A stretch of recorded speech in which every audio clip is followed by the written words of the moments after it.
Kate heard the key turn in the door and shuddered in surprise. It's still early. Brooke usually comes home later. Maybe it's a short day at work? Tomorrow is Mother's Day, after all. Kate was upset because she thought she still had time. She practiced her vocals with free online lessons when no one was home. Shy in front of others, she kept her hobby secret. Her family didn't approve.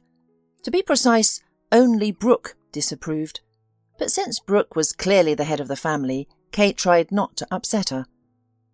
"Kate, why haven't you taken out the trash yet?"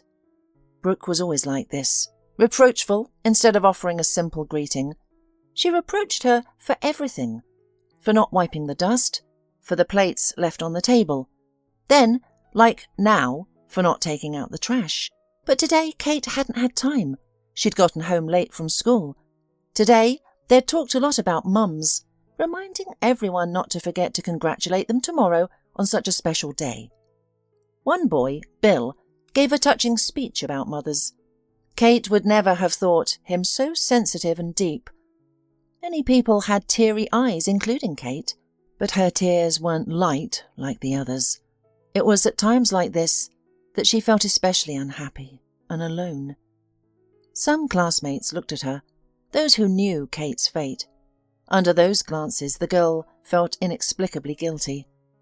All these people listening to Bill's speech had mothers, even their teachers, Mrs. White, though she was nearly a pensioner herself. But Kate's mum was long gone, which made Bill's words so painful for her.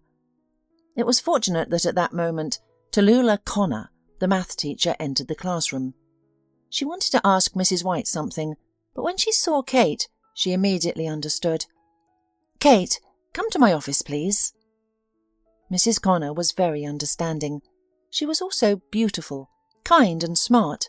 In her lessons, even the worst troublemakers sat quietly, listening to her every word and keeping others from getting distracted.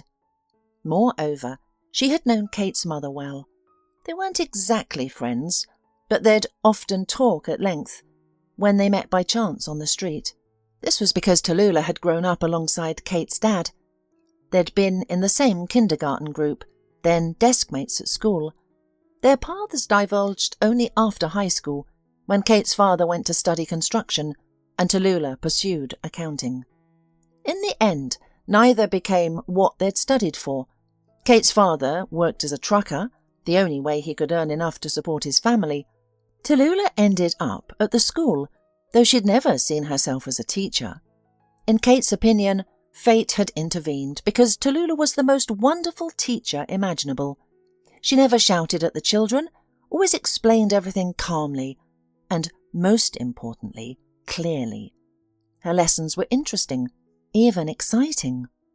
Complex knowledge somehow settled effortlessly into their heads. Overall, Tallulah had a gift for teaching, in Kate's opinion. It was even fortunate that she hadn't gone into accounting. A school definitely needed people like her. Kate was only 8 years old when her mum passed away. Everything happened rather quickly. First, her mum started to lose weight and became very tired. She went to the doctor, hoping to be prescribed vitamins, so everything would return to normal.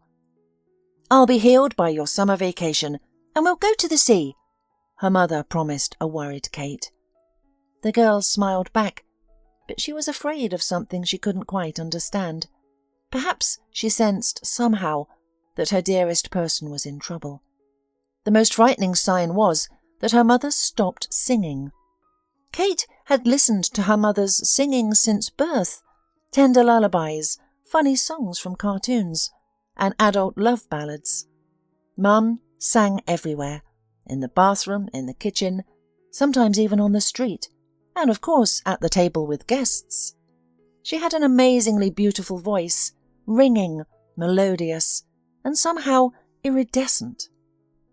Kate's mother had told her that since childhood she'd dreamed of being a singer, but that required studying, taking vocal lessons, maybe even attending a music school. In the orphanage where she grew up, there was no such opportunity. After graduation, Kate's mum, like other girls, went to study dressmaking. She was quite good at this too. But she had to part with her dream of the stage. What dreams could one have when the priority was providing for oneself and earning a living? Kate first heard this story when she was about 6 years old. The girl felt immense sympathy for her mother, so much that she immediately rushed to her and hugged her tightly. Mum understood everything, smiled and stroked Kate's head. "It's okay, daughter. I like sewing too. And my talent isn't lost. It was passed on to you." Kate smiled. By then, she already knew she was good. Her singing was praised by adults and kindergarten teachers alike. The music director gave Kate a solo song at every holiday performance, and the girl sang it all alone, not with the other children. She tried her best, of course, primarily for her mother, who always sat in the front row smiling happily, looking at her daughter. "You're going to be a famous singer," she often told Kate. "You'll perform on stage. Everything will work out for you if you have desire and work hard. Talent is only half of success. You have to work hard to achieve something. That's how it is in any endeavour." Kate nodded. She was ready to work, ready to study and rehearse, and she wanted it very much. They took Kate to music school when she started first grade. But they were too late. It turned out that enrolment was in spring, and her mother had brought her daughter to audition at the end of summer. There were simply no places left. "That's okay, come back next year," the administrator said, shaking his head sympathetically. "We'll definitely come," Mum promised. "And not even in the spring, but in the winter, to be sure." Plans were disrupted by Mum's sudden decline in health. Then came the diagnosis. It sounded frightening and incomprehensible. Kate couldn't grasp the gravity of the situation, but seeing her parents' pale faces and fear-filled eyes, she understood it was bad. Treatment began. Mum was rarely home now, always in hospitals. Dad visited daily, but Kate wasn't allowed to go. "You can't go there, sweetie. It's a sterile environment. When Mum's transferred to a regular room, we'll visit." After each hospital visit, Dad came home upset and sad. He seemed to age before Kate's eyes, transforming from a cheerful young man into a tired, grey one. He took time off work. Someone had to look after Kate. There were no grandparents nearby. Mum had grown up in an orphanage, and Dad's parents lived far away, having moved to help their youngest daughter with her children. Kate barely remembered them. Then, one day, Dad didn't come home from the hospital at the usual time. During her mother's illness, Kate had grown accustomed to independence. She quietly heated dinner, cleaned the kitchen, then read a book about the adventures of red-haired Pippi Longstocking. Still, Dad didn't return. Kate glanced at the clock. Twilight thickened rapidly outside. It was very late. Fear gripped the girl, mostly for her father.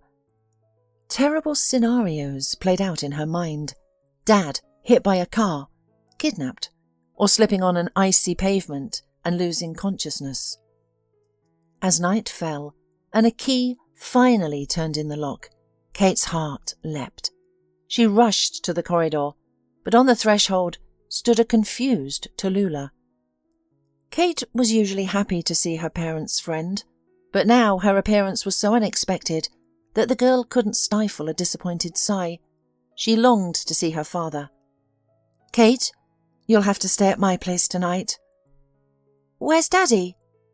"He's at the hospital with Mummy. He can't leave her yet." Icy fear for her mother seized Kate's heart, but she asked no questions, dreading the answers. Tallulah lived with a handsome man who resembled a Hollywood actor. He was very attentive to Kate, constantly trying to engage her in games. He was nice, but the girl wasn't in the mood for fun. Her tiny heart sensed a great misfortune. 2 days later, her father came for Kate. She barely recognized him. He'd lost weight. His face was dark with blue circles under his eyes that held unbearable pain and emptiness. Kate recoiled at first, startled by her father's appearance. At home the man broke the news. A terrible disease had taken Kate's mother. She had lost the battle, despite fighting hard. She was gone and would never return. Kate couldn't accept this. Of course she knew people sometimes die, like neighbour Katya, or the son of her father's acquaintances who was in the military and went to some conflict zone. These people just vanish. They're gone. It all seems clear enough, until it happened to Mum. The idea that there would be no more heart-to-heart talks, walks or bedtime reading was simply unbelievable. Kate cried loudly, her whole body shaking, gasping for breath. Her father stroked her head absently, unable to comfort his daughter. He too was grappling with the difficult loss. They say that time heals all wounds, and gradually life found a new rhythm. It wasn't as good as when Mum was alive, of course, but Kate and her father adapted to their new reality. Her grandmother came from far away. Someone had to look after Kate while her only parent was away on voyages. The girl hadn't known her grandmother before. She turned out to be a very bossy and strict woman, tall, thin, with perpetually frowning eyebrows. Her grey hair was always gathered in a tight bun, and her long fingers were constantly busy, kneading dough, cutting vegetables, dusting or knitting. Grandmother was an excellent cook. Kate had never tasted such delicious pies and tasty soups, but the elderly woman looked at her granddaughter as if she were the biggest disappointment in her life. Kate tried to please her, but never succeeded. According to grandmother, Kate had hook hands, an empty head, and legs like matchsticks. She also spoke ill of Kate's mother. Not directly, of course, but Kate understood perfectly well that Granny had disliked her. A neglected house, an ill-mannered daughter, an unattended husband, all these were criticisms of Kate's mother, and despite her young age, the girl recognised these reproaches. Once, Kate asked her grandmother to enrol her in a music school. She and her mum had planned to do this. "Absolutely not. This school is on the other side of town and lessons are expensive. Quit this nonsense. You should have read more. It's healthier than singing songs." "I've been told I have talent," the girl argued. "Don't make me laugh. Talent indeed. You'd better clean your room. That's more useful and necessary than some talent." This casual remark, which grandmother probably wouldn't even remember later, crushed Kate's self-confidence. She began to doubt her singing ability. No ear, no voice. The girl even stopped humming while doing housework, though she'd always done so before. Now Kate was ashamed to sing those so-called stupid songs. Her own voice began to sound nasty, unpleasant, and grating to her ears. Father still went on trips, and when he was away, grandmother became the full mistress of the house. She often scolded Kate, not mincing words, calling her a dumbass for solving math incorrectly, or dumb for breaking a plate, or sewing a button crookedly to a coat. "Why didn't your mother teach you anything?" grandmother would exclaim, throwing up her hands. "My other grandchildren were serving themselves better at 3 years old," she'd say of her daughter's children, as if Kate weren't her granddaughter at all. Grandmother often told Kate about her cousins. They seemed like perfect children, excellent students, athletes and helpers. Grandmother told stories and held up these grandchildren as examples, constantly comparing them to Kate. These comparisons, of course, were not in Kate's favour. When her father was home, Kate could hear her grandmother reprimanding him about her, though those conversations weren't meant for her ears. She overheard them anyway. "Mum, give the kid a break. She's having a hard time right now, just like me. She's a good girl." Kate understood her father was on her side, which made her feel calm and happy. but she also knew he didn't want to quarrel with his mother. Kate had grown up quickly after recent events and become much more understanding. "Daughter, understand, she does a lot for us," her father would say. "She left everything behind, her husband, her daughter, her other grandchildren, her friends and neighbours. She came here to help us." Kate nodded obediently.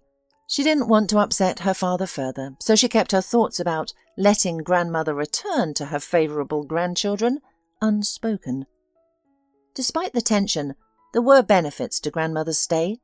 She taught Kate how to cook and manage the household.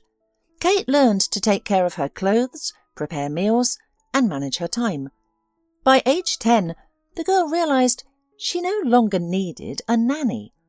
While it was nice to have someone care for her, grandmother's presence brought more frustration than comfort. Her remarks hurt, and even valuable advice often sounded like accusations. Kate constantly felt uneasy around her, a feeling she strongly disliked. One day, Kate talked to her father, who was also strained by his mother's communication style. Though grateful for her support during a difficult time, her moralising, attempts to educate him as an adult, and veiled reproaches about his late wife burdened him. At a family meeting, they decided Kate and her father could manage on their own. This decision was timely, as the grandmother's daughter had just had her 4th child and desperately needed help. Grandmother departed safely, surprising Kate with a goodbye kiss. Life with her father became easier and more relaxed. When he wasn't away on voyages, he managed the household.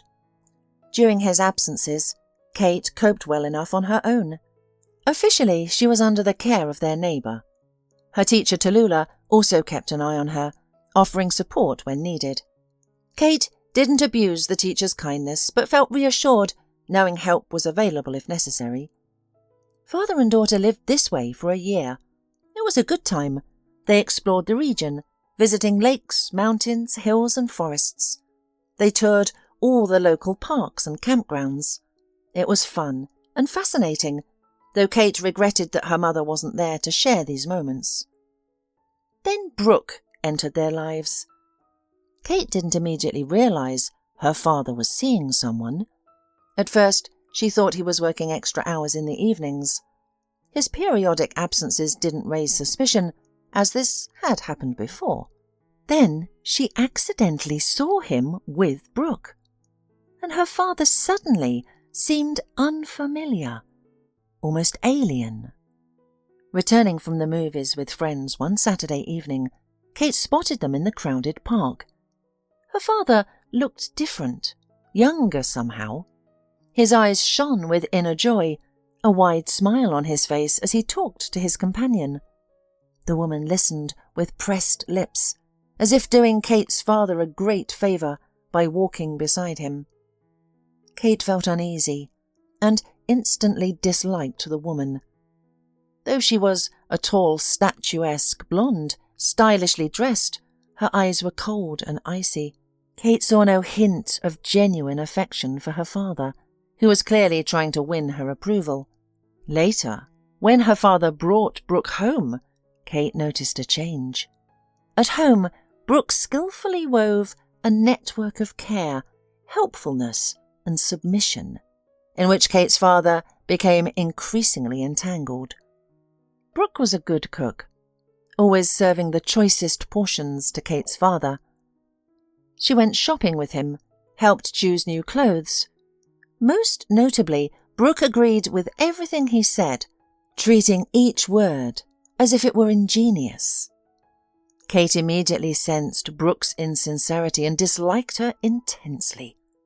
Although Brooke tried to connect with the girl, bringing gifts like perfume, cosmetics and clothes, items that indeed interested Kate, it didn't change her feelings. Brooke's excellent taste and understanding of what a girl might like didn't make up for her perceived lack of authenticity. Kate struggled to accept this new reality.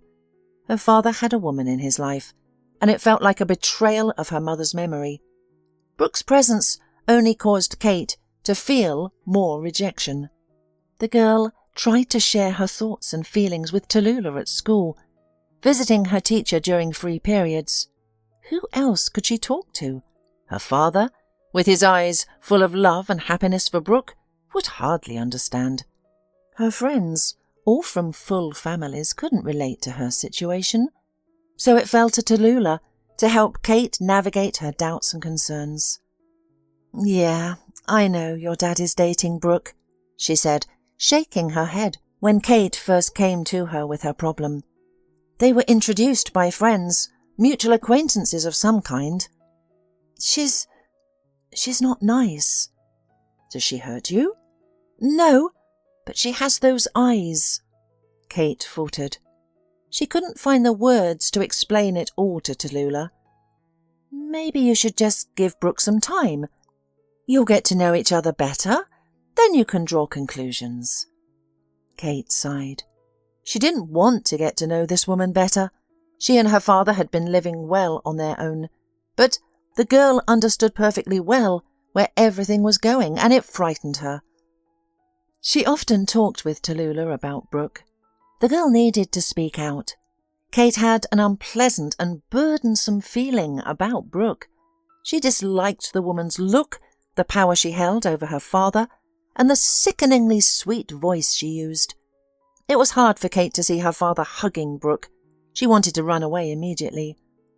At first, father and Brooke mostly met elsewhere, going for walks to movies and cafes. Then the woman began to appear at their home more frequently. One day, she moved her things into their house. Kate still remembered the moment when her father brought 2 huge suitcases into the apartment. The girl took a deep breath, about to ask the obvious question, but there was no need. Immediately after her father, Brooke entered the apartment. By the hand, she led Molly, her daughter, a girl 2 years younger than Kate. They were already acquainted by then, but in each other's presence, they felt nothing but mutual awkwardness. "Brooke and Molly will stay with us," the father explained. "They were urgently asked to leave their rented apartment by the owners. They're thinking of selling it, and you can't find a new one so quickly, so—" Even then, Kate realised that Brooke wouldn't be leaving them now. And so it turned out. Molly was moved into Kate's room. It was difficult. Molly turned out to be a quiet neighbour, silent and reserved. She spent most of her time in the living room watching TV and studying there.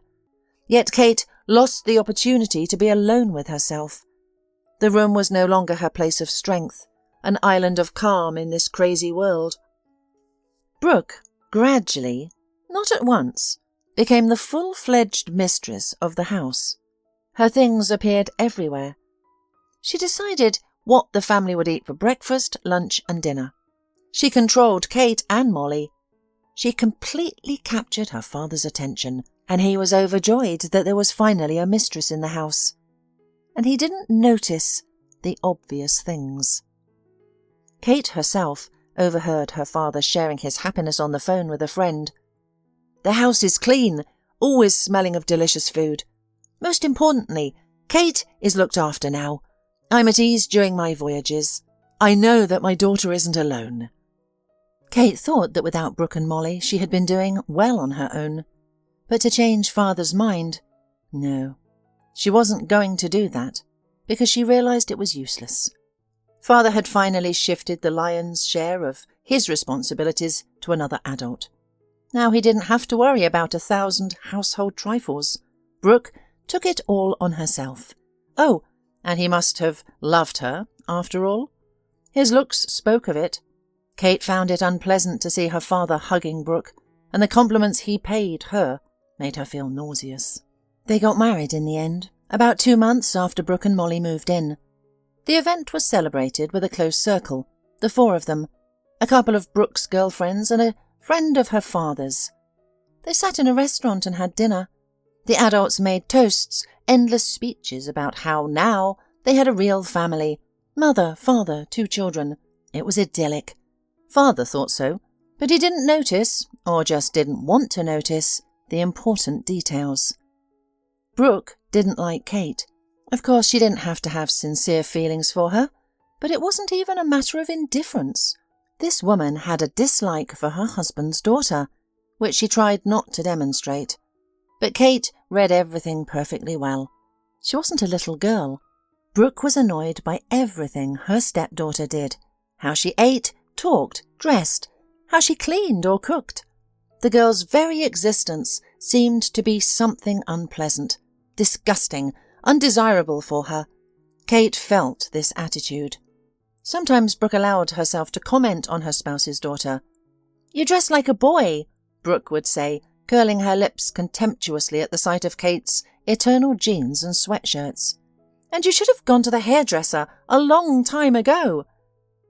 It could still be considered concern about the stepdaughter's appearance, but everything else, Brooke was irritated by literally everything Kate did. She called her singing a useless waste of time and advised the girl to focus more on her textbooks. If Kate watched TV in her free time, she was immediately labelled as lazy. The condition of the girl's room was also constantly criticised by Brooke. She reprimanded Kate for the dust on the windowsills, for scattered things, for the mess on her shelves in the closet. And all this, of course, was also served under the guise of caring for the poor orphan, whose early departed mother hadn't had time to bring her up properly. And also, like a true stepmother, Brooke favoured her own daughter. It wasn't very conspicuous, but Kate noticed, of course. Once, the girl even had to endure a tedious lecture from Brooke because she ate the last yogurt from the refrigerator. It turns out that it was for the child, that is, for Molly, the youngest member of the family. Sometimes Kate wanted to cry from resentment and helplessness. She felt like a stranger in her own home. Brooke and Molly gradually became the main people in the apartment, and she and her father, it was as if they were pushed out somewhere, erased. The saddest thing was that her father didn't notice any of this. He quietly went away on his trips, and when he returned, he felt incredibly happy. It was as if Brooke had bewitched him. That nasty Brooke. It was useless to talk to him, and Kate, as usual, poured out her soul to Tallulah. She looked at the girl with sad eyes, sometimes stroking her blonde hair, which was especially comforting. "Well, I understand you, of course. It must be very hard and hurtful for you," Tallulah said, propping her chin up with her fists and looking the girl straight in the eyes. "Only it all sounds as if Brooke were just trying to bring you up, to take care of you." "She hates me," Kate argued. "You should see the way she looks at me, like I'm a nasty spider or some slimy centipede." "You've always had a vivid imagination," Tallulah smiled. "Yes, I understand. You're a sensitive girl. You must have good reasons for your judgment. If Brooke ever hits you, or directly insults you, tell me at once, all right?" "Okay," Kate nodded sorrowfully. The girl knew that Tallulah was going through a difficult time herself. She had recently ended a relationship with a man she had hoped to start a family with. Kate didn't know the details, only overhearing adults discussing the situation. Meanwhile, Kate struggled to endure Brooke's constant nagging and dislike. But what troubled her even more was her clear understanding that Brooke was with her father purely for selfish reasons. Kate was mature enough to recognize this, and it baffled her how her father couldn't see something so obvious. Brooke hailed from a tiny, remote village, a true backwater. Her mother still lived there in a house Brooke disdainfully called a shack. Ambitious, Brooke dreamed of escaping her rural roots, yearning for city life. She saw marriage as her only ticket out, believing that achieving success on her own would take too long. First, you'd have to study, then work your way up.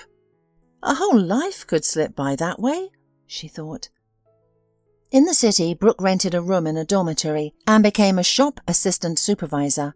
The job required no special skills or education, allowing her to work comfortably while scouting for a suitable fiancé who could provide her with a comfortable life. Brooke had a series of relationships, both serious and casual. She ended some herself, deeming the men unpromising or unsuccessful, while others left her. Eventually, Brooke believed she had hit the jackpot. She managed to get pregnant by the director of a grocery store. The man was pleasant and seemingly responsible. They married, and Brooke moved into a spacious 3-bedroom apartment, just as she had always dreamed. She had married into a good family. Her father-in-law was the chief doctor at the local dental clinic, and her mother-in-law was the chief accountant. The in-laws naturally had hoped for a more suitable match for their only boy and made no secret of their disapproval of Brooke. However, her husband was infatuated with his chosen one and fiercely defended her to his parents. Brooke, for her part, didn't argue with her in-laws. Instead, she tried her best to please them, understanding that the favour of such influential people could only benefit her. Their first child didn't survive. Midway through the pregnancy, Brooke went into premature labour. The boy was tiny and weak, not yet ready for life outside the womb. Despite efforts to save him, he didn't make it. Brooke was devastated, walking around in a daze. Everyone sympathised with the bereaved mother. Her father-in-law arranged for Brooke to recuperate at a special clinic. While Brooke genuinely grieved for her child, she also lamented that her position in the family remained precarious. A child would have given her leverage, allowing her to dictate terms to her new relatives. Now what? At the clinic, Brooke quickly regained her spirits, so much so that she began a passionate affair with a handsome masseur. He was brutish funny and oozed charisma, resembling a Hollywood actor. Compared to this Adonis, Brooke's husband seemed dull and unimpressive. Brooke returned home pregnant once again, but not by her husband. Unwilling to terminate it, she decided to pass off the child as her husband's. Molly was born right on schedule, but the family believed she was about 6 weeks premature. Initially, the family doted on the girl. The in-laws became frequent shoppers at children's stores, and Brooke's husband transformed into a doting, tender father. However, when Molly was 4, the truth came to light. Her father-in-law suggested the family undergo a new medical examination, requiring only a blood sample. The test would reveal not just current illnesses, but also predispositions to various ailments. Brooke didn't suspect a thing. When the results arrived, everyone was healthy, with no serious threats looming. But it also revealed that Molly had a blood type she couldn't have inherited from her parents. A scandal erupted. The indoors cornered Brooke, threatening legal action, demanding DNA analysis. Knowing her husband's parents were influential and capable of following through, Brooke barely put up a fight. In the end, Brooke and Molly were left with nothing. She had to divorce her husband, receiving no property settlement for herself or her daughter.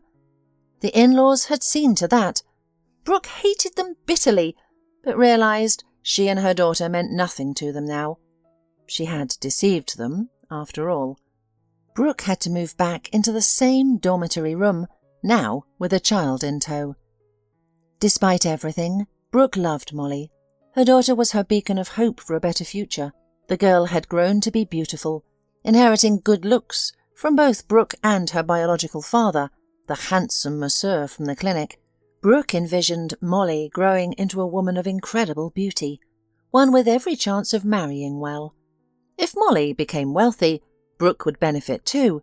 So, from an early age, Brooke groomed her daughter to seek a rich husband. Kate often overheard Brooke's lectures and felt sorry for Molly, sensing the unfairness of it all. Men love beautiful, easygoing, cheerful, and compliant women, Brooke instructed her daughter.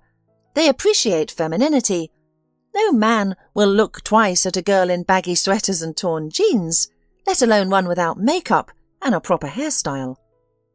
In these words, Kate sensed a hint about her own appearance, but she didn't care much. Surprisingly, she felt some sympathy for Molly. Brooke undoubtedly loved her daughter, but she also intended to use her for her own purposes. There was no doubt about that either.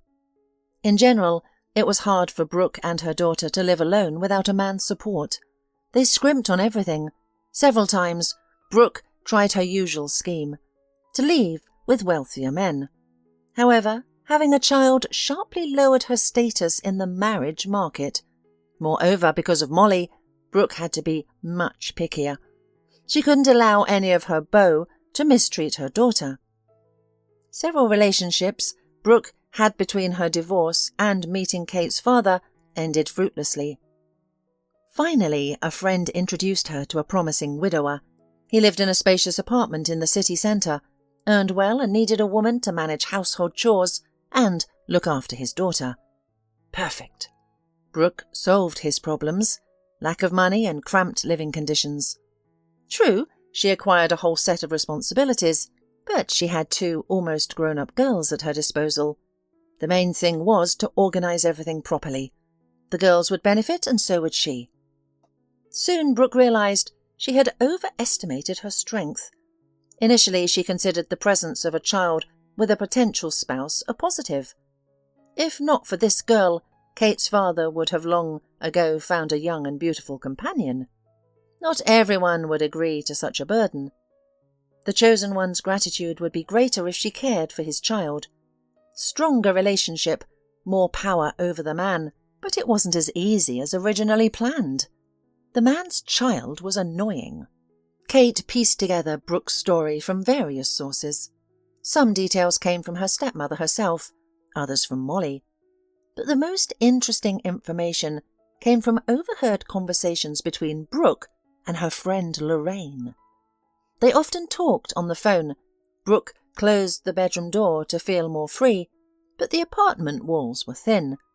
Brooke was frank with her friend, revealing her true feelings and confirming what Kate had long suspected. Yes, it turned out that Brooke was with her father only for the money and the apartment. Yes, her husband's daughter annoyed her to the point of teeth-grinding. But it didn't matter. Kate would soon grow up and leave for the college in another city, and the husband was constantly travelling. Then Brooke and Molly would live like queens. The unseen Lorraine seemed to agree with Brooke on everything and actively supported her. That was Kate's impression anyway. Sometimes Brooke said terrible things to her friend on the phone. "How I wish they would suddenly vanish, he and his wild daughter. Then me and Molly would be alone in their apartment. That would be happiness."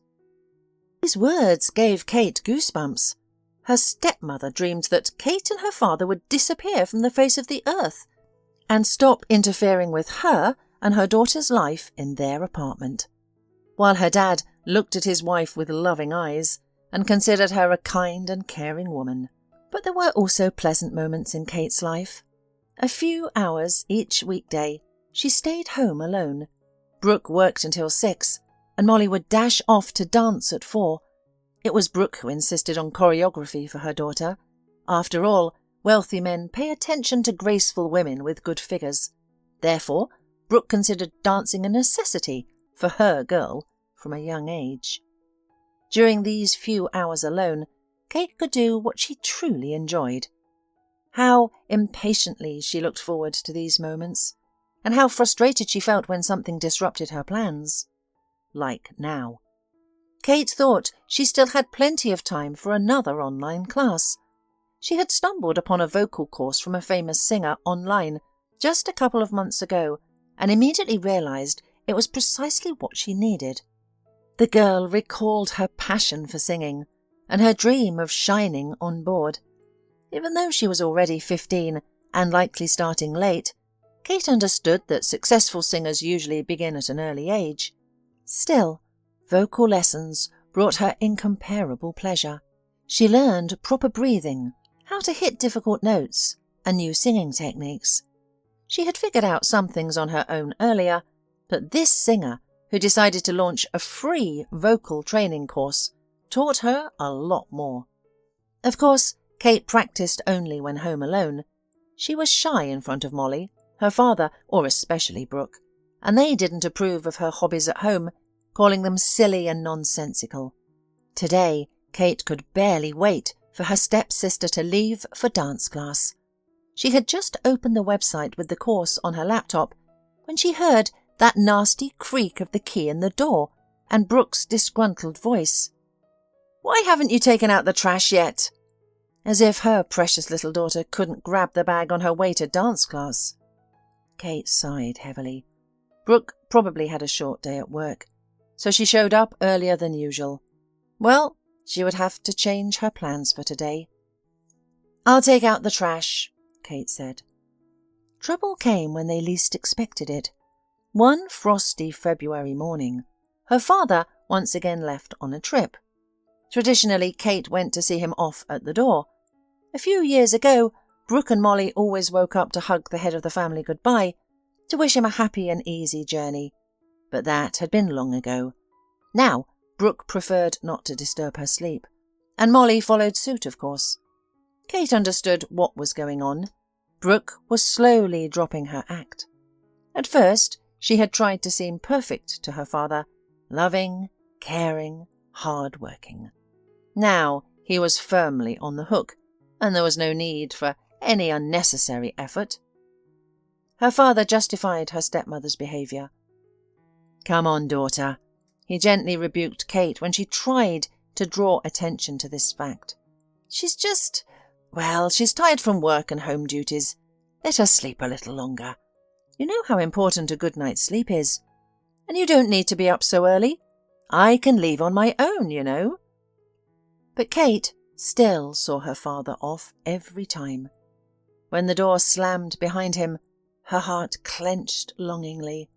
Once again, she would have to live at the mercy of her evil stepmother. With her father around, the stepmother managed to restrain herself somewhat, but without him, Kate mentally willed time to pass faster, so her father would return sooner. That February morning, Daddy hugged Kate goodbye as usual.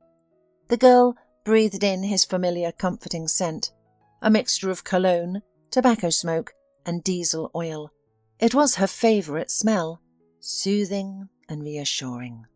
"You're all grown up," her father said, shaking his head. "You're like a young lady already. When I come back, I'll take you and Molly shopping for clothes. It's time to dress you up for spring." Kate smiled. Her father tried not to differentiate between her and Molly. If he bought something tasty for his daughter, he would be sure to get the same for Brooke's daughter. If he planned to update Kate's wardrobe, he'd buy clothes for Molly too. Yet Kate sensed that her father loved her more, and it pleased her. At least she didn't feel the agony of jealousy. "Come back soon, Dad," Kate pleaded. "I can't, sweetheart. You know we're going north. It's a long, hard journey." "Well, then take your time, but be careful, okay?" "Don't worry, Kate. I've got plenty of experience, and I'm always careful." As the door closed behind her father, goosebumps ran down Kate's back. She wrapped herself tighter in the plaid hanging over her skinny shoulders. Something made her feel uneasy. Everything seemed normal, yet not quite. Kate suddenly realised that they had never discussed the dangers of his job before his departures, and now she had asked him to be careful. For some reason, the girl regretted not telling her dad how much she loved him. Dad was due back in 2 weeks. They called every day. He told his daughter about the places he was passing through and showed her beautiful photos. Kate loved seeing these pictures from his trips. She hadn't visited many places herself, but her father had travelled almost all over the country. Sometimes it felt to Kate as if she were travelling with him, so detailed were his descriptions of his adventures, complete with videos and photos. Her father was supposed to return in 2 weeks, but he was brought back to his hometown much earlier. Something happened that Kate had feared so much she didn't even want to think about, trying her best to keep anxious thoughts at bay. And now it had happened. It was a common accident. A truck veered into the oncoming lane and crashed into her father's vehicle. The collision was powerful, but both drivers were saved only because their vehicles were sturdy and strong. Yet The drivers were badly hurt. Brooke received the alarming news from her father's colleagues. It was early morning, and the apartment was in its usual bustle. Brooke was getting ready for work while Kate and Molly prepared for school. "Let's get a move on! You're crawling like sleepy flies!" Brooke shouted at the girls. "Kate, did you read late again?" "Okay if it's something educational, but it's probably that nonsense about obscure pop singers again." Kate blushed to the roots of her hair and once again felt guilty, as if reading magazines with biographies of pop singers from different eras was terribly shameful. Then Brooke's cell phone vibrated in her hand. The woman looked at it irritably, muttering, "Who needs to call at such a time? We're all running late as it is."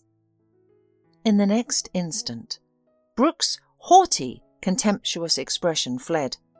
She gasped, clamped her hand over her mouth and turned pale. Molly didn't notice, still trying in vain to find 2 matching socks in the laundry basket.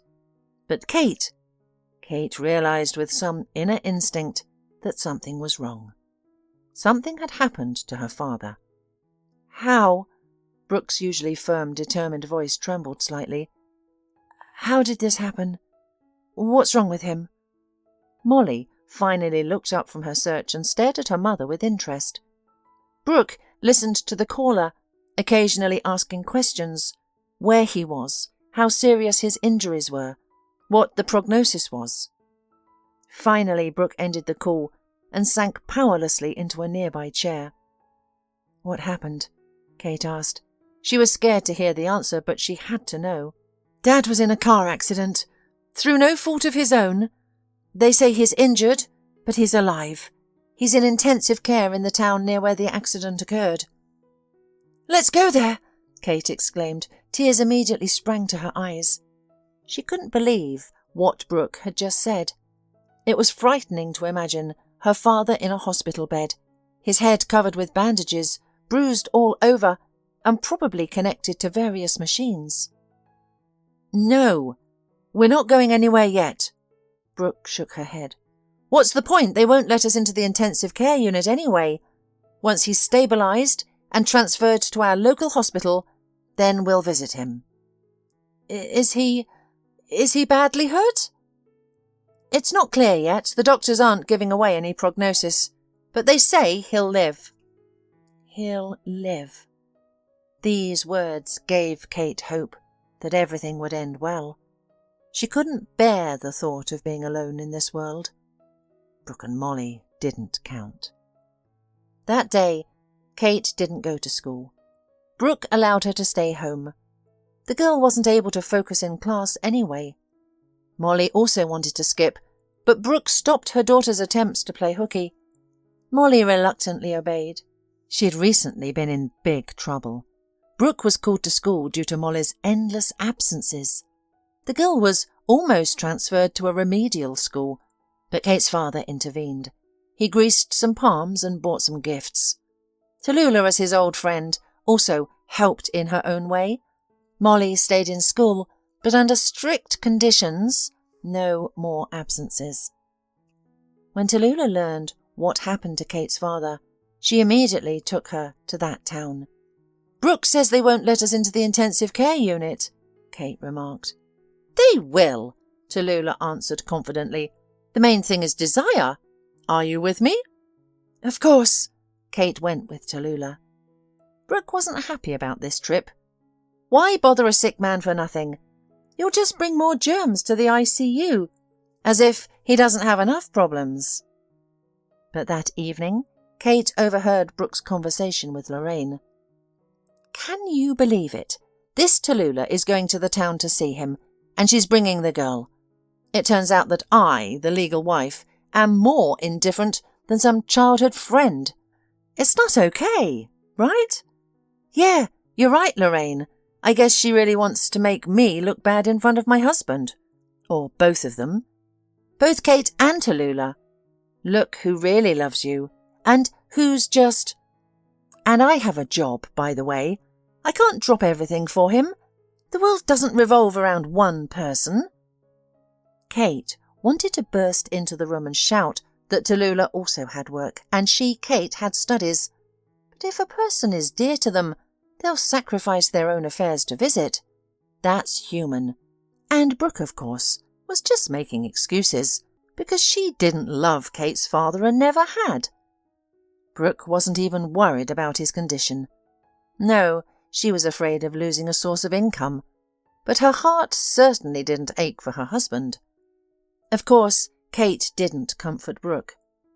It was useless to talk to her, and there was no point in quarrelling. Let things continue as they were. The trip to the town turned out to be a huge shock. Until Kate saw her father, she thought everything wasn't so bad, or rather, she wanted to believe it.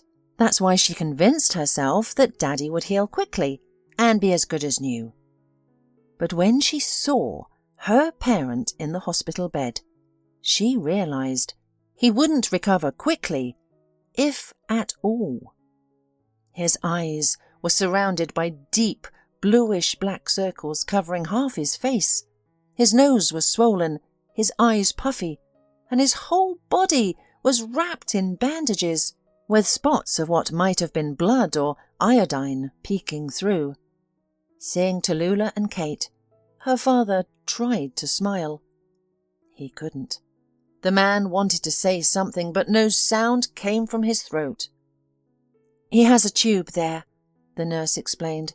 "Without it he can't breathe, and with it, it's almost impossible to speak. Give him time. His speech will come back. It will." Not only could her father not speak, he couldn't move. This man, who a week ago had seemed like a rock to Kate, now looked so confused and defenceless that the girl broke down in tears. She cried from fear, from pain, from pity for her loved one. Tallulah pressed the sobbing girl to herself with one hand, while the other gently patted her father's shoulder. Then came a conversation with the doctor. He was a young man with a deliberately aloof manner. "Well, what can I tell you? By the way, are you the patient's spouse?" Tallulah hesitated, then nodded. Later she explained to Kate that it was necessary. Doctors usually only talk to relatives of patients. If Tallulah had admitted she was just a childhood friend, they probably would have been kicked out of the ward. Kate, though a relative, was still a minor, and Tallulah was technically a stranger. "A spouse, then," the doctor said, shaking his head. "Well, you should know the whole truth. Your husband will survive. We've stabilised his vital signs. We'll be sending him home soon. Well, to the local hospital for now, for treatment. They'll give you more details there. But, prepare to have a disabled man at home. It's hopeless." "Really?" Tallulah gasped. "He never complained about his health. He was strong, athletic." "That's why he survived. But his brain is damaged. Motor functions are affected. It's a very delicate situation. Maybe the local doctors can do something for him, but I doubt it very much. I did everything I had to. I pulled him back from the grave. I saved your husband's life." "He could be crippled. Can you imagine?" Brooke sobbed into the phone a few days ago. Of course she was talking to Lorraine again, and Kate heard every word. No one was hiding anything from her. "What am I supposed to do with him? Cook his meals? Wipe his nose? Help him use the toilet? I didn't sign up for that. I'd rather he—" Kate tensed up. A word was about to break from Brooke's lips, after which the girl would not be able to restrain herself any longer, and she would burst into her stepmother's bedroom and cling to her hair. But Brooke did not finish her sentence. Lorraine seemed to be calming her down.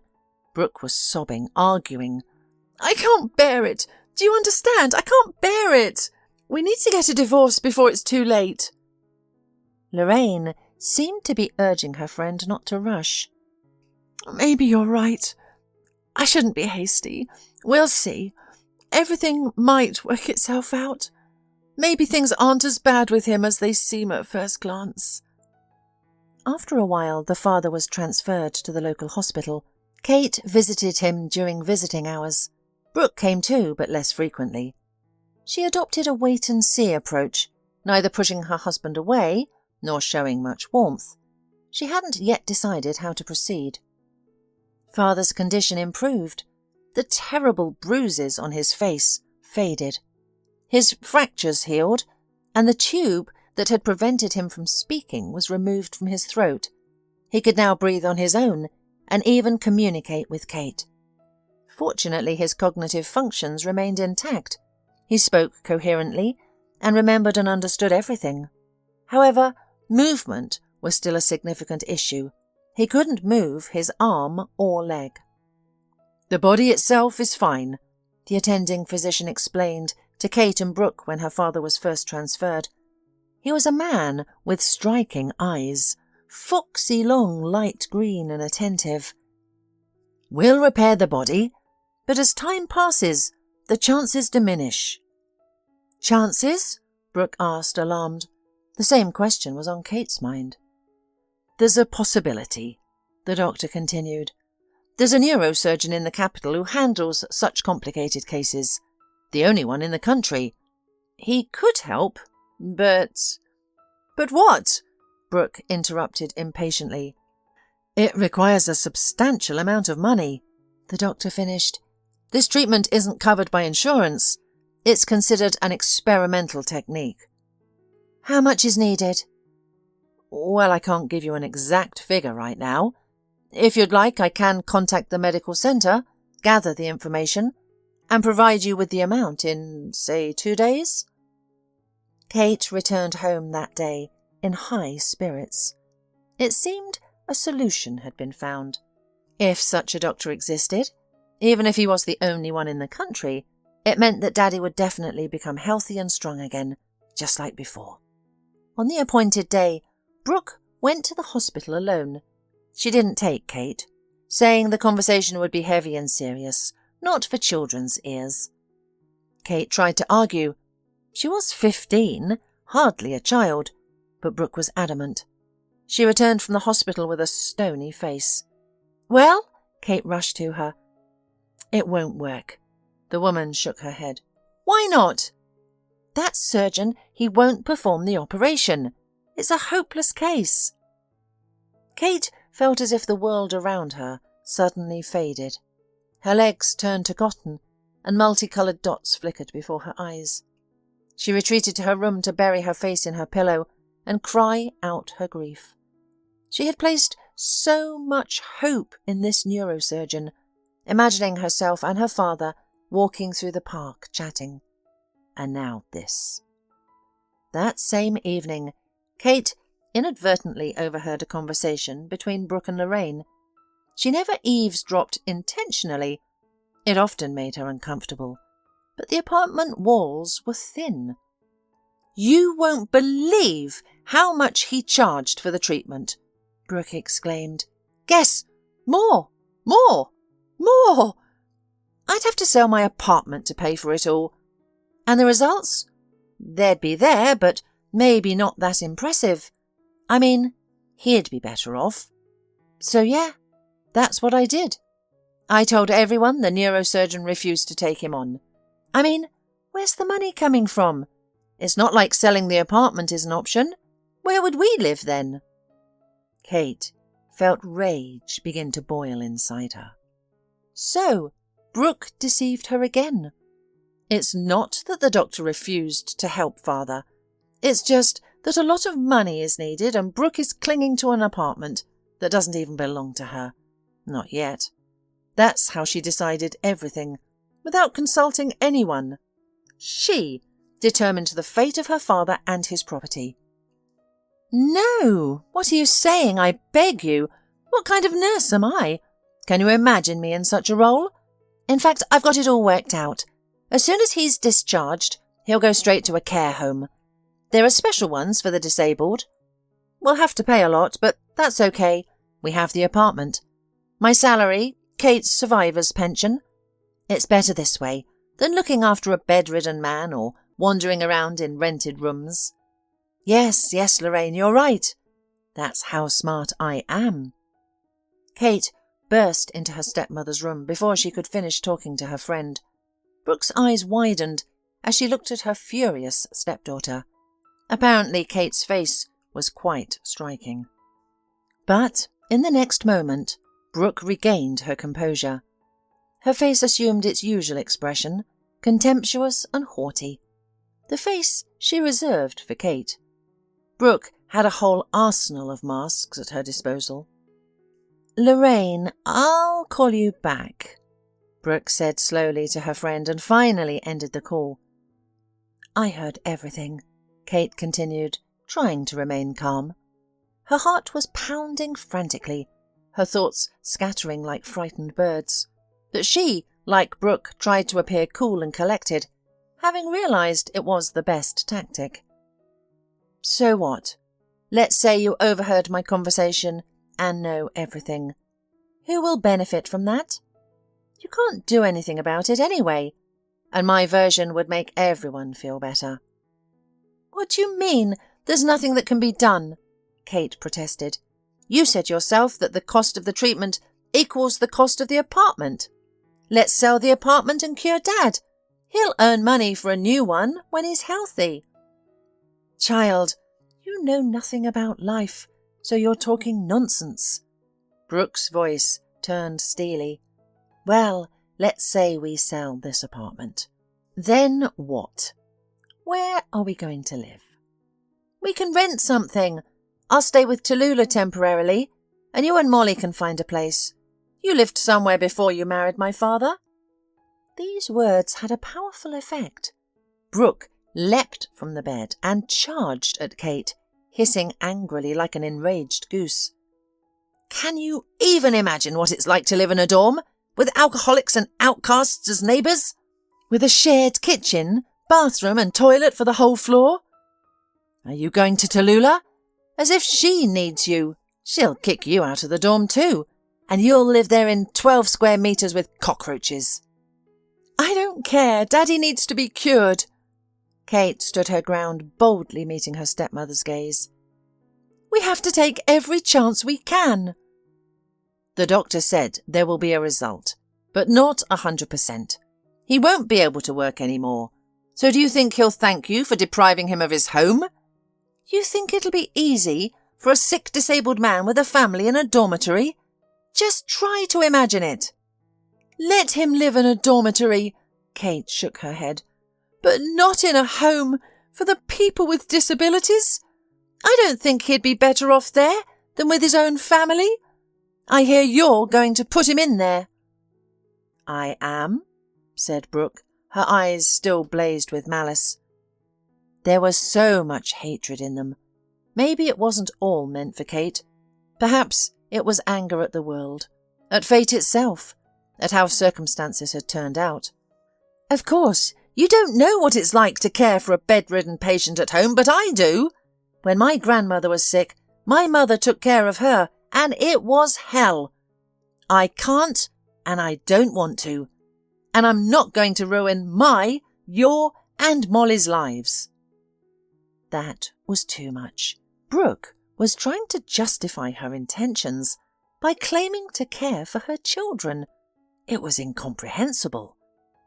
"Daddy can be cured. We need to sell the apartment," Kate insisted. "You're stubborn and don't understand anything at all. Well, all right. In any case, no one will let us sell the apartment. There are 2 minors registered here, you and Molly. No one will allow us to worsen your living conditions, fortunately." Kate pondered this, realising it might be true. The law could probably be circumvented somehow, but Brooke, of course, would never do it. Kate had long ago realised that her stepmother was bound to her father by purely selfish interests, and now it was crystal clear. Brooke had clung to the apartment like a bulldog, and she would never give up. Kate was still too young and weak to compete with such a formidable rival. The girl suddenly whirled around and fled the room. She snatched her down jacket in the hallway, threw it over her shoulders, slipped her feet into her sneakers and bolted out the door. Kate sat in Tallulah's cosy kitchen, sipping mint tea from a beautiful cup. The teacher, seated opposite her guest, looked at the girl sympathetically. Having quarrelled with her stepmother, Kate suddenly realised she could no longer stay near that monster. And where could she run to? Only to Tallulah. The girl haltingly told the teacher everything. Her hope for her father's healing, the moonlit conversation, the quarrel with Brooke. Tallulah listened attentively, her eyes full of pity and pain. So, he can be cured, Tallulah mused when Kate had finished. It seemed that, out of the whole story, only this news had truly touched her. Well, yes, but it's costly. I'll go to the hospital tomorrow. I was planning to visit your father anyway, and I'll find out more. Tallulah kept her word and learned everything. Indeed, there was a chance for Kate's father's recovery, but the required sum was considerable. Money from selling a spacious apartment in the city centre would be enough. However, if Tallulah were to sell her one-room apartment, it wouldn't suffice. But, nevertheless, I did put my apartment up for sale, the woman said, gazing thoughtfully past Kate. They were in an empty school office. Kate had dropped in on her favourite teacher after school to hear what she had learned from the doctors. For sale? Kate gasped in surprise. Well, yes, of course. It's not the whole amount, but at least something. We have to act fast. The doctor said that time is working against the patient here. The sooner the surgery is done, the more functions will be restored, and vice versa. Where will you live? Kate couldn't believe her ears. Yes, she knew that Tallulah was very fond of their whole family, but such an act was simply priceless. I'll go back to my parents if need be, and actually, I hope that I won't have to sell it. I've already applied to a special fund that collects money for surgeries for sick people. Maybe they'll help your dad. Kate hugged her teacher tightly. She was so clever, so kind. She had thought to apply to the fund. Why hadn't Brooke considered this idea? All the stepmother's energy was directed only at finding the ideal solution for herself, and such a solution was found. It was only necessary to shove a severely disabled man into the nursing home. Then she could live happily in his comfortable, spacious apartment. But the fundraiser, which was opened at Tallulah's request, unfortunately progressed very slowly.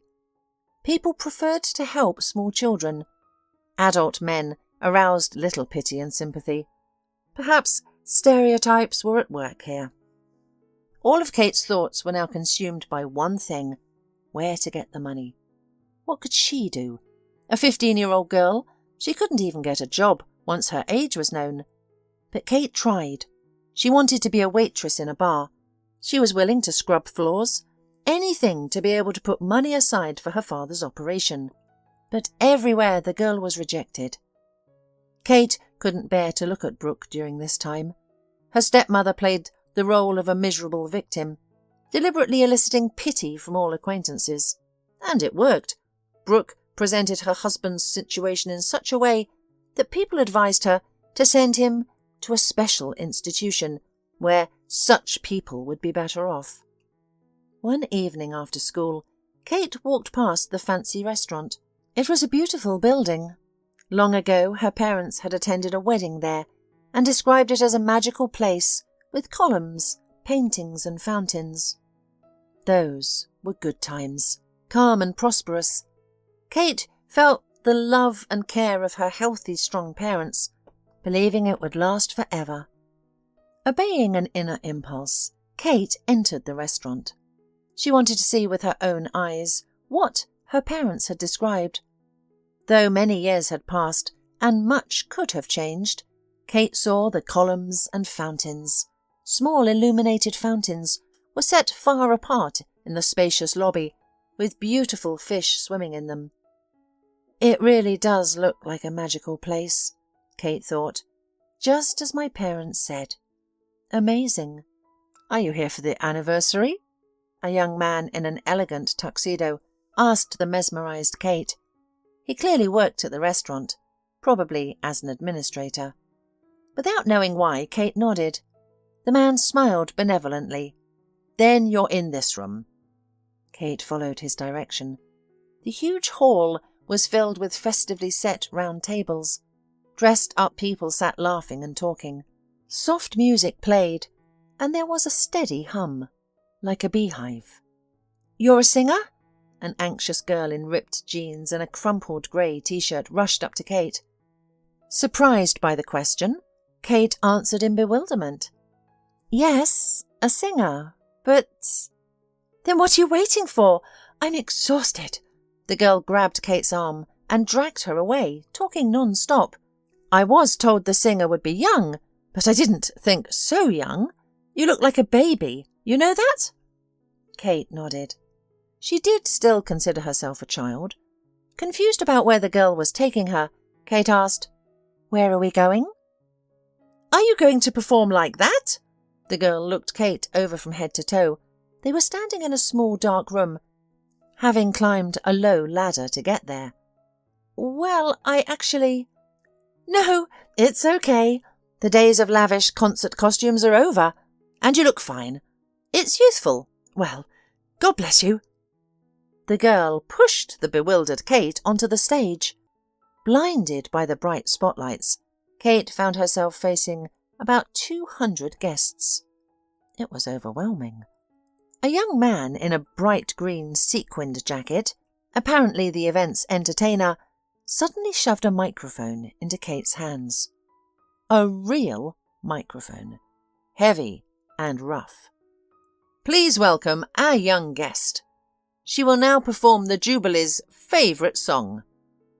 The hall erupted in applause and cheers as the music began to play. Luckily, Kate knew this cheerful composition, popular about 30 years ago. She suddenly realised what was expected of her. She had been mistaken for the hired singer. Kate had once dreamed of this. A microphone, a stage, an audience. Now it had come true in such an unexpected way. She would do her best not to disappoint these people, hoping her voice wouldn't fail her after so long. Kate took a deep breath, opened her mouth and— No, her voice didn't let her down. She performed the song perfectly, inspiring many guests to dance. Kate felt she was sending energy into the hall, which immediately returned to her, multiplied. Her skin tingled with these elastic waves, giving her confidence and making her want to sing even better, to bring more joy and pleasure to the audience. What Kate felt at that moment was indescribable. As the final chords sounded, the hall erupted in deafening applause. Kate stood, smiling, a little dumbfounded by her own success. At that moment she realised the stage was her dream, her love, her destiny. Suddenly, someone's strong hand pulled her back into the dark room from which she had emerged. It was the girl in the ripped jeans, looking confused. "Why did you lie about being a singer?" "I am a singer." "I see, you did a great job. But I was expecting another girl, Hannah. Maybe you've heard of her, our local celebrity?" Kate nodded. Of course she knew Hannah and even followed her on social media. "Well, there you go. Everyone knows her but me, it seems. And I made a mistake. They said young and beautiful blonde, and here you are. So I got confused." Kate smiled again. "Yeah, it's a funny situation, but it's great that it turned out like this. Hannah was late, but she's already here, so it's her turn to sing now. And you, come with me. We need to talk." On the way out, the girl in ripped jeans introduced herself as Jennifer. She worked at the restaurant as a hostess. Jennifer led her into a cramped office. A desk piled with papers stood in front of the window. A tall shelf lined the wall, and a pot with a thin tree occupied the corner. That was all that fit in the small space. Sit down. Jennifer motioned to a stool and then sat in a chair at the table. So, Kate, how long have you been practicing vocals? Kate pondered the question. She had never practiced professionally, but she had been singing for herself all her life, probably. A long time, the girl nodded finally. It shows. You've got quite a voice. Are you over 18? Kate suddenly felt a pang of regret at her youth, but lying would be pointless. The truth would come out anyway. No, I'm 15. Jennifer rolled her eyes. What am I going to do with such a young talent? Okay, the main thing is that you already have a passport, so you can work at least a few hours a day. The law allows it. Are you ready? I want to sign a contract with you. You'll sing here sometimes. The boss will pay you well. Don't doubt it. For a voice like yours, we have a decent audience. And the guards look out for the staff's safety, so don't let your parents worry. How's that? Kate smiled happily, breathless with unexpected joy. This was beyond her wildest dreams. Since Kate's first performance on stage, her life had taken a sharp turn. Good fortune seemed to pour down on her, as if from a horn of plenty. First, she was now singing on stage. Brooke's permission had been needed. She initially resisted, but Tallulah intervened. Kate didn't know how the teacher managed to convince her stepmother, but she did. Brooke signed the consent. Kate felt in her element. She sang with soul, and people responded with gratitude. It was heartening to see how the music and singing touched the listeners. The faces of the restaurant visitors became more beautiful, almost spiritualized. It was a kind of magic.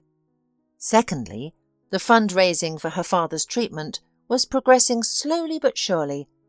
People transferred small amounts, but there were many of these kind souls. In a couple of weeks, a quarter of the sum was collected. Tallulah admitted that at first she hadn't believed in the success, but now she was elated, watching the growing numbers. Kate transferred every penny she earned at the restaurant to the same account. Brooke grumbled that the girl should buy new clothes for herself because the old ones were too small. But in their situation, it wasn't worth wasting money. They needed to save and, if possible, think about the future. Kate paid no attention to her muttering. Her stepmother's words had ceased to matter much to her. Father was also improving. His condition was getting better, and the doctors were even talking about discharge. However, right after the hospital, he would have to go to a care home. Kate desperately wanted to prevent this, so she worked, saved, and hoped. Tallulah also sent the money she received from tutoring to the account. Kate was grateful to her for this. The teacher had even put her apartment up for sale. Sometimes people came to view it, looked at the rooms, shook their heads and left. So far, no one had expressed a desire to buy her place. Still, there wasn't enough money. A considerable amount was missing, and time was running out. The doctors warned the longer it took, the less effective the operation would be, and that was frightening. One day, after the usual evening performance, an excited Jennifer came to Kate. "Listen, someone wants to talk to you. Oh, he might take you away from us. What a loss, but you need money. We know everything, so keep your fingers crossed." Kate couldn't make sense of her colleague's rambling. Jennifer, when worried, expressed herself in a confusing manner. Kate found herself back in Jennifer's office. At a desk sat a smiling young man, pleasant, handsome, stylishly and expensively dressed. He had very attentive, intelligent eyes, dark as the deep night. "It's a pleasure to see you like this, not on the stage," said the man. "My name is Sydney, and I feel now as if I've accidentally found a treasure." Kate smiled. "What a funny comparison. Am I this treasure?" Sydney turned out to be a producer. When he said his last name, Kate gasped. Of course, she had heard of him. He was a prominent figure in show business. But what was he doing in their city? How How did he end up here? Sydney lived and worked in the capital. He had his own studio and simultaneously developed several projects. One particularly popular and successful project was a talent show on TV. Kate herself sometimes watched it when she had time. Children and teenagers from all over the country travelled to the capital to perform in this show. The prize was huge, plus contracts with famous producers and training with real stars, the ones that appeared on screen every day. Kate's head spun when she heard Sydney's proposal. "I invite you to the new season of our show. I'm sure you'll be a success. I have an eye for talent. Even if you don't take first prize, you'll be noticed. Do you understand? They won't just let you go. You're a talented girl. You belong on stage. You were born to shine and give people light." Kate nodded slowly. Sydney had almost repeated her mum's words. The dizziness passed. Her head cleared. She suddenly realised this was a chance, a real chance, to get the missing sum for her father's treatment. And she'd win. She'd do anything for it. She'd rehearse from morning till night. She'd prepare. She'd find her niche. She'd figure out how to stand out from the competition. She needed that money desperately. They needed the consent of Kate's guardians to participate in the project. Brooke was stalling again, and Kate understood perfectly well why. It was a matter of banal jealousy. Her stepdaughter's success was like a bone in her throat, an unnecessary reminder that her own daughter had achieved nothing. Molly studied poorly at school, constantly skipped classes, and wasn't distinguished by any talents. Molly's only achievement was her good looks. Brooke explained her reluctance to sign the contract with righteous reasons. "How can I let the girl go there alone? How will I explain all this to your father, who entrusted you to me?" Tallulah explained to Brooke that she would go with Kate. She only needed a power of attorney. She promised to keep an eye on the girl, to support her in everything, to look after her. The stepmother remained adamant. In the end, the teacher had to bribe Brooke. She gave her all her savings, the money she was saving for Kate's father's treatment that she hadn't yet transferred to his account. Brooke couldn't resist this sum and signed everything needed. Kate went to the capital. Tallulah, as promised, was there for her, having taken a long vacation at her own expense. Kate understood that they both had bet everything on her victory, and she tried very hard. The girl worked from morning till night, rehearsing, practicing her voice, and working independently with teachers. Both vocal teachers and choreographers praised her, noting the young student's talent and ability. "Such children always break through," nodded the experienced, a famous singer who had mentored more than one pop star. Kate was unspeakably glad that this woman had become her mentor. Kate won first prize. She had a premonition of victory in advance, yet when the host announced the winners, her hands were sweating, her whole body trembling. Then her name was called from the stage. The audience applauded. Kate, as they had been taught before the final shoot, went to the presenter and cried. Tears streamed down her face, but the cameramen seemed delighted. Live emotions on camera. The presenter asked the winner how she planned to use her winnings. Kate answered honestly, "Now I'll cure my daddy." The audience applauded again. Many viewers wiped away tears. The cameraman eagerly captured these touching moments. After the programme aired, people came forward to pay not only for Kate's father's operation, but also for his rehabilitation. They even organised everything from transportation to and from the special medical centre to the purchase of necessary medicine and equipment. When Kate and Tallulah returned to their hometown, they discovered that everything had already been arranged for them. Someone powerful had been touched by the talented girl's story. The identity of these rich, influential people, who couldn't remain indifferent to Kate's misfortune, remained a mystery. It was comforting to know that such wealthy, successful, and kind people existed in the world. Tallulah returned to work, but Kate's life changed completely. She now had famous mentors who guided her, both during her trips to the capital and when she lived at home. Classes continued online with the country's best teachers. The girl grew quickly, absorbing valuable knowledge and skills like a sponge. Kate no longer worked at the restaurant. There simply wasn't time. As she still needed to study at school, Brooke looked at her stepdaughter with undisguised envy. With barbed words and exorbitant household duties, the stepmother did everything to poison Kate's existence, short of unlawful actions, of course. Eventually, Kate went to live with Tallulah. Her father signed his consent. After the operation, he recovered quickly and was already managing his hands quite well. They were moving forward again.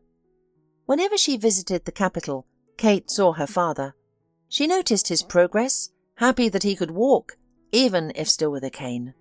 A couple of months ago, this had seemed impossible, but now the doctors gave encouraging predictions. Full recovery was just a matter of time. "I'm proud of you," her father often said, looking admiringly at his daughter. "To think of it, your talent and courage saved me and changed our lives." "Don't forget Tallulah. She saved you too." "Of course. If it weren't for Tallulah's support, none of this would have happened." Tallulah couldn't get away often. It's not easy for a teacher to leave work in the middle of the school year. Still, being the long New Year's vacation, she dashed out to the capital. And she never returned from there. What Kate secretly guessed and wished for had happened. Her father and Tallulah decided they wanted to be together. The couple rented an apartment there, found a job and started a new life. Kate loved returning home from tours. She enjoyed seeing her family and favourite faces, feeling missed. She missed them too, her father and Tallulah. The girl opened the door with her key. She had already turned 22. Kate could easily buy herself a separate apartment. She had the money for it, earning enough now. But here, with her father and Tallulah, she felt so cosy and warm that she didn't want to go anywhere else. Her father worked again, driving a bus. They lived together in a beautiful apartment. Tallulah wasn't working at the school yet, but tutored, planning her lesson schedule herself. This was the only possible option because in Tallulah's arms was year-old Tommy, Kate's little half-brother. The girl was overjoyed at his arrival, and her father was incredibly proud and happy.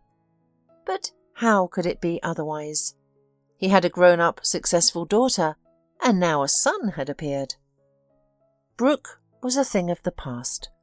She lived in Kate's father's old apartment. He hadn't evicted her, but hadn't transferred ownership to her and Molly either. At least, not yet. They divorced almost immediately after her father moved out. The man had finally realised everything, experiencing an epiphany. The accident and serious illness had revealed everyone's true colours. As they say, there's no bad luck that doesn't bring some good. Kate adored little Tommy, and he reciprocated his older sister's affection fully. The girl had dreamed of a sibling in childhood, then stopped, resigning herself to the impossibility. But Tommy had appeared and made Kate's life brighter, more pleasant, more amazing. Kate brought the baby gifts from every trip. Now, in her backpack was a box with a toy railroad, something the child should like. Kate herself looked forward to playing with Tommy. The little boy had become her guide to the wonderful world of childhood, a road Kate had long considered closed to her. The girl tried to enter the apartment silently. It was still early. She didn't want to wake anyone. But as it turned out, no one was asleep. Her father, passionately telling his wife about something, was frying pancakes in the kitchen. Tallulah was whipping something with a blender in a glass bowl. Tommy was there with everyone. He was the first to notice Kate appearing in the doorway and smiled happily at her.